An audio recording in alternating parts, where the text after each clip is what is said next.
Bismillahirrahmanirrahim. Assalamualaikum warahmatullahi wabarakatuh. Waalaikumsalam. Salam sejahtera untuk kita semua. Salam Om Swastiastu, Namo Buddhaya, Salam Kebajikan. Selamat sore untuk teman-teman. Selamat sore untuk Kakak Fasil, terutama Teh Areta dan Kang Rofi. Selamat sore untuk Teh Sri dan selamat sore juga terutama untuk narasumber kita hari ini yaitu Profesor Dr. Eva yang akan menemani kita dalam rangkaian acara Fisik Dokter pada tanggal 10 Oktober 2022. Kami yang merupakan anggota dari Fasel 2 selaku saya selaku moderator, ditemani dengan teman saya selaku Novi, Vincent dan juga Naya yang akan menjadi penanya dalam rangkaian acara hari ini, dan juga teman-teman saya yang lain yang merupakan orang di balik layar. Sebelumnya saya mengucapkan terima kasih atas kehadiran Profesor dalam kedatangannya dalam kesibukan di hari kerja ini. Lalu, tanpa mengurangi rasa hormat saya kepada profesor, saya pertama-tama akan membacakan CV dari profesor. Untuk Novi bisa dibantu share screen. Jadi saya akan membacakan sekilas tentang riwayat hidup dari profesor. Jadi profesor ini melakukan sekolah di Sekolah Rakyat Negeri dengan lulus tahun 1952, lalu melanjutkan ke Sekolah Menengah Pertama Negeri Ciamis 1955, lalu Sekolah Menengah Atas Negeri 2 Bandung 1958, dan merupakan lulusan sarjana kedokteran FK Unpad yang lulus pada tahun 1963. Lalu melanjutkan profesi dokter di FK Unpad juga yang lulus pada tahun 1965. Dan juga beliau ini merupakan ahli ilmu faal dari Fakultas Kedokteran yang lulus pada tahun 1996. Dan juga beliau ini memiliki banyak riwayat jabatan seperti Kepala Bagian Ilmu Faal dan lain-lain. Dan juga mengikuti banyak keanggotaan dalam keanggotaan profesi. Seperti Ikatan Dokter Indonesia, Ikatan Ahli Ilmu Faal, Perhimpunan Gerontologi Indonesia, Lembaga Lanjut Usia Indonesia, Lembaga Pelindungan Anak, dan banyak lagi. Sebetulnya di sini saya untuk organisasi sangat banyak berkecimpung di Jantung Sehat ya. Saya juga sekarang penasihat di Yayasan Jantung Provinsi Jawa Barat. Kemudian saya juga penasihat beberapa klub jantung sehat ya. Saya lama berkecimpung untuk mengenai olahraga jantung sehat ya. Di samping juga untuk olahraga lansia ya. Jadi kurang lengkap lah, nanti nggak apa-apalah ya. Itu hanya sekilas saja. Oke. Nah, Prof, kami selaku mahasiswa baru yang sepertinya masih agak-agak bingung nih Kak tentang ilmu-ilmu kedokteran ini, ingin bertanya langsung kepada Profesor. Ada banyak banget pertanyaan yang kami kumpulkan dan akan kami tanyakan untuk hari ini. Bisa dimulai dari Novi yang akan menanyakan tentang bidang-bidang kedokteran kepada Profesor. Untuk Novi, saya persilahkan. Baik, Assalamualaikum warahmatullahi wabarakatuh. Selamat sore, Prof. dan teman-teman semuanya. Saya perkenalkan, nama saya Noviantari Eka Dermawan dari Fakultas Kedokteran Universitas Pajajaran Prodi Pendidikan Dokter. Saya di sini sebagai penanya. Langsung ke pertanyaan pertama ya, Prof. Ya, silakan. Apa nama lengkap dan angkatan berapakah di FK Unpad? Untuk saya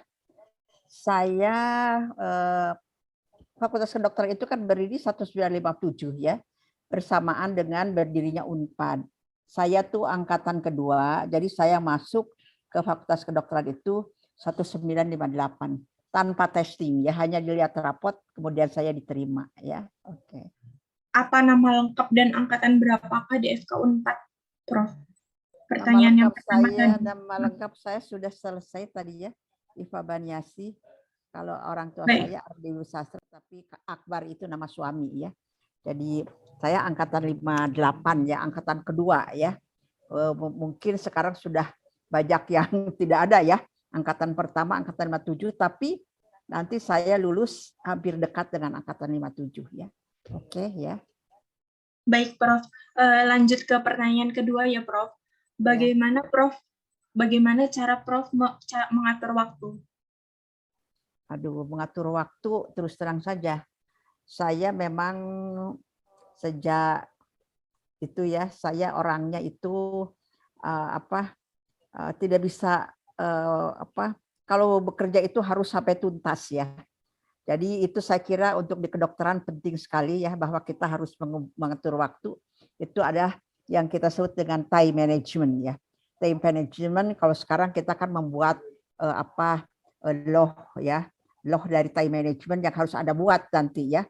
Ada misalnya bangun jam berapa terus sampai selesai. Itu dibuat. Memang saya sebetulnya sejak dulu itu biasanya mengatur waktu itu sudah sejak kecil ya. Sejak kecil kita memang bangun misalnya ya, bangun jam 2 jam 3 ya. Terus kemudian ada tahajud, sholat dan lain-lain, kemudian pergi ke sekolah dan lain-lain. Jadi setelah sekolah itu ya, namanya di kedokteran itu perlu waktu banyak ya. Jadi saya mengaturnya itu sudah dibuat time managementnya, atau sekarang time management disebutnya itu kita mengatur waktu. Ya, bagaimana kita pergi jam berapa, bangun jam berapa, belajar jam berapa, rekreasi jam berapa, itu ya. Kemudian dan biasanya karena banyak sekali pekerjaan yang dihafal di kedokteran, ya. Kalau saya sih kemana-mana bawa buku ya. Baik, Prof. Lanjut ke pertanyaan yang ketiga ya, Prof. Bagaimana cara belajar yang diterapkan selama ini? Cara belajar. Kalau saya memang cara belajarnya, ini saya ya. Kalau saya biasanya karena saya itu dulu ya bukan orang yang betul-betul. Jadi saya biasanya memang ya kita menurut sudah ya. Jadi kita cepat tidur, cepat bangun. Jadi saya biasanya tidur itu tidak lebih dari jam 9 ya kalau saya. Jam 8 saya, jam 9 setelah Isya, tidak lama setelah Isya saya tidur. Tapi nanti saya bangun jam 1, jam 2 ya, atau jam 12 mungkin ya. Jadi kalau saya tidur misalnya jam 9, itu jam 1, jam 2 saya sudah bangun. Jadi belajarnya saya tengah malam, pagi ya. Karena sudah sunyi, sudah tidak apa-apa, dan itu saya mudah sekali ya belajar untuk untuk pagi hari itu, subuh itu enak sekali ya kalau saya itu yang saya lakukan ya. Kemudian baik, terima kasih banyak Prof. Pertanyaan selanjutnya akan dilanjutkan oleh Vincent. Ya, oke. Ya, selamat sore, Prof. Saya akan melanjutkan pertanyaan yang keempat. Saya ingin bertanya bagaimana perjalanan karir profesor dan alasan profesor ingin melanjutkan pendidikan hingga gelar profesor. Aduh, begini saya bukan GR ya.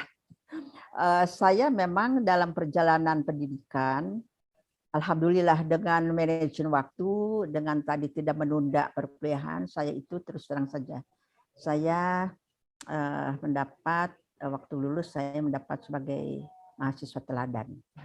Kemudian dalam karir saya sebagai dosen itu juga saya pernah mendapatkan sebagai dosen teladan ya, Fakultas Kedokteran ya. Tentu saja dengan pilihan yang ketat ya untuk masuk di sana. Dan fisiologi itu nanti merupakan bagian yang sulit ya, nanti Anda akan tahu. Ilmu faal atau fisiologi itu bagian yang harus Anda ketahui, harus Anda hafal, harus menguasai, karena itu basic daripada ilmu kedokteran. Kemudian saya jadi dosen, kemudian saya mengambil dapat ahli ilmu faal ya, karena lama jadi dosen ilmu faal fisiologi. Kemudian saya ambil program sebetulnya saya dapat program magisternya langsung dari PDK, tapi saya tidak ambil karena saya waktu itu sebagai pemutihan saja. Kemudian saya ambil program S3 ya, saya banyak berkecimpung sebetulnya nanti di pasca sarjana di penelitian ya. Saya menjadi pembimbing mahasiswa program S2, S3 cukup banyak ya, mungkin lebih dari 100 yang saya bimbing ya, dan alhamdulillah semua sukses ya. Banyak yang sukses yang menjadi pejabat-pejabat ya di Fakultas Kedokteran juga, yaitu banyak yang dulu saya bimbing. Setelah itu ya saya pensiun sebagai guru besar, ya. Kemudian tapi saya mengajar juga di berbagai fakultas ya. Ada kebidanan, di beberapa daerah, ada fakultas pertanian, ada fakultas dokter gigi, ada MIPA ya. Dulu saya mengajar banyak sekali ya di Unpad itu. Kemudian setelah dapat doktor ya, kalau jadi guru besar itu kan harus doktor ya. Jadi jadi dapat guru besar ya. Kemudian saya ya setelah pensiun ya 2009 saya ditangkap oleh Fakultas Kedokteran Unisba oleh Universitas Islam Bandung untuk menjadi dekan di sana, dekan kedua setelah Prof Heri ya. Itu mungkin perjalanan saya. Baik, terima kasih atas jawabannya Profesor. Berhubung dengan panjangnya perjalanan karir yang telah Profesor alami, mungkin saya melanjutkan pertanyaannya. Apakah ada pegangan atau motivasi hidup yang dimiliki selama Profesor menjalani pendidikan? Tentu ya, saya sebetulnya saya karena terus terang karena saya orang Muslim ya, itu saya moto itu saya cantumkan juga pada disertasi saya bahwa manusia yang baik itu adalah yang panjang usianya dan banyak amal baiknya ya. Karena itu saya berusaha untuk ya berbuat baik ya dan bisa berguna untuk orang lain ya. Itu moto saya. Kemudian saya juga ada lagi satu moto yang disebut manjada wajada, yaitu bahwa kita harus segala sesuatu itu harus diraih dengan bekerja keras ya, bahwa kita pasti akan berhasil, akan sukses kalau kita bekerja keras ya. Itu ya yang menjadi moto saya itu ya dalam hidup ya. Baik Prof, terima kasih atas jawabannya. Mungkin selanjutnya saya akan bertanya juga, dalam menjalani karir Profesor itu apakah ada kesulitan yang dialami selama menempuh pendidikan dan pada dunia kerja? Lalu jika ada, bagaimana cara Profesor mengatasi hal-hal tersebut? Aduh, saya kira mungkin kalau dikatakan saya hampir tidak ada kendala ya, karena saya untuk pendidikan, alhamdulillah ya, artinya saya bisa lulus tepat waktu dan terus terang saja menjadi contoh Fakultas Kedokteran Unpad dulu bahwa program pendidikan dokter yang diterapkan itu sudah sesuai karena saya bisa selesai pada tepat waktu ya. Kemudian saya sudah menjadi dosen atau mahasiswa atau pengajar sejak mahasiswa ya. Kemudian juga saya dalam pekerjaan kan saya otomatis dapat pekerjaan ya. Jadi saya tidak susah cari pekerjaan. Saya sekolah alhamdulillah, jadi saya sebetulnya ada angkatan 58 itu ada sekitar 100 orang dan saya lulus yang pertama itu ada 5 orang ya, yang pertama ya, mungkin saya laki juga ya karena saya lulus bersamaan dengan orang yang paling pinter. Ada 2 orang paling pintar di kelas saya, yaitu Dr. Tatang spesialis anak sekarang dan Dr. Idaningrum ya, itu bintang otaknya dan saya bisa lulus bersama-sama mereka ya, alhamdulillah ya. Jadi saya artinya dalam perjalanan pendidikan saya tidak mengalami dan saya mungkin saya kira selama pendidikan saya tidak pernah ya, tidak pernah mengulang ya. Ya, karena saya tadi sudah sebutkan bahwa semua pelajaran yang diberikan cepat dipelajari ya. Kemudian kita harus mengerti, kalau tidak mengerti kita tanyakan atau kita langsung isi begitu ya. Ya, baik. Terima kasih atas jawabannya. Dan kami ingat dan kami pelajari juga dari pengalaman dan motivasi Profesor yang telah Profesor paparkan. Untuk pertanyaan selanjutnya akan ditanyakan oleh Naya. Saya serahkan pada Naya. Selamat sore Prof. Perkenalkan nama saya Cahaya dan saya akan melanjutkan pertanyaan dari teman saya Vincent. Oke Prof, yang pertama yaitu apa alasan Prof memilih ahli ilmu faal? Mengapa saya pilih ilmu faal? Karena ilmu faal itu dulu mata pelajaran yang paling berat ya, paling susah, paling banyak yang tidak lulus ya. Jadi supaya saya bisa mempelajari dengan baik, maka saya ambil itu. Di samping itu juga saya memang waktu itu Pak Dekan Profesor Sujatmo meminta saya untuk masuk ke bagian itu. Dan saya akan melanjutkan ke pertanyaan yang kedua.